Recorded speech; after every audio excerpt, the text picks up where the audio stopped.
আবৃত্তি করছি কবি মোহাম্মদ আব্দুর রাজ্জাক রঞ্জুর কবিতা প্রেমের চারণ ভূমি। কণ্ঠে রিজওয়ান রাফি।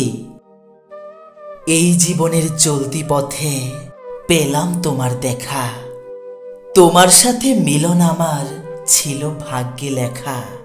কাছে এসে দুজনাতে হলাম কত আপন, ভালোবেসে স্বপ্ন নিরে শুরু জীবন যাপন।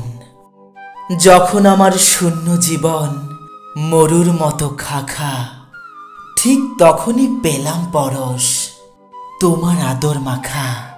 প্রেম সুহাগে পরস্পরে পুষ্ট হব দুজন, পাখির মতো উড়ব এবং করব মধুর কোজন। জনম জনম বেঁধে রেখো আমায় ওগো তুমি, হৃদয় জমিন শুধুই তোমার একক চারণ ভূমি।